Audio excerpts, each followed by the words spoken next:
ফিরে এলাম বিরতির পর। এবার চোখ রাখবো করবুক মহকুমার দিকে। করবুক মহকুমায় রীতিমতো এক স্কুলের বিরুদ্ধে অভিযোগ উঠছে, চাঞ্চল্যকর অভিযোগ, এবং সেই স্কুলের ছাত্রছাত্রীরা তারা এই অভিযোগ করছে শিক্ষক শিক্ষিকাদের বিরুদ্ধে পর্যাপ্ত পরিমাণে ক্লাস হয় না, নেই নির্দিষ্ট কোনো পরিকাঠামো, পর্যাপ্ত পরিকাঠামো, এবং সেভাবে ক্লাস হয় না স্কুলে, এমনই অভিযোগ উঠে আসছে করবুক মহকুমার নতুন বাজার হাই স্কুলের বিরুদ্ধে। ঠিক কি রয়েছে অভিযোগ, শুনবো একবার।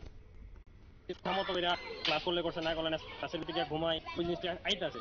তো আজকে বইগত একটা দিন ফলো করার জন্য আমরা সকালবেলা সবসময় আইসি আইসে দেখি যে কোনো টিচারদের কোনো কিছু স্টুডেন্টরা এদিকে ঘোরাফেরা করতে আছে। যখন প্রায় 11টা বাজার 10 মিনিট আগে শুধু একজন টিচার আছে, আইসা রুমটা খুলছে।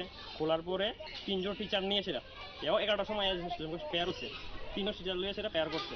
হওয়ার পরে 5 মিনিটের লাগে তারা কি করছে, ক্লাসে গেছে, গিয়ে স্যার নামটা ডাকছে, আবার অটোমেটিক আগে গেছে। তখন আমরা জিজ্ঞেস করছিলাম যে স্যার স্কুলের কি নিয়ম কয়টা থেকে স্কুল শুরু হয়?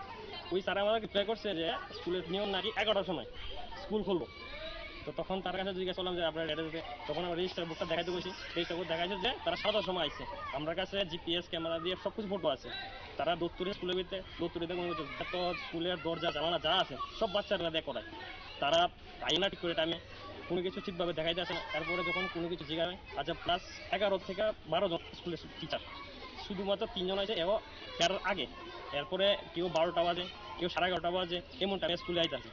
স্কুলের ভিতরে প্রথম আছে 3জন, মানে 11টার আগে, 11টাই তা প্রায় 2-3 মিনিট এসে দিক, আর বাকিরা 12টার মধ্যে এসেছে। দেখুন ওনাকে, ওনার কথা কি বলবো, ওনার সম্বন্ধে শুধু একবার না অনেকবার। একেবারে শুনলেন, ঠিক কি অভিযোগ জানাচ্ছেন এলাকাবাসী, পাশাপাশি ছাত্রছাত্রীরা।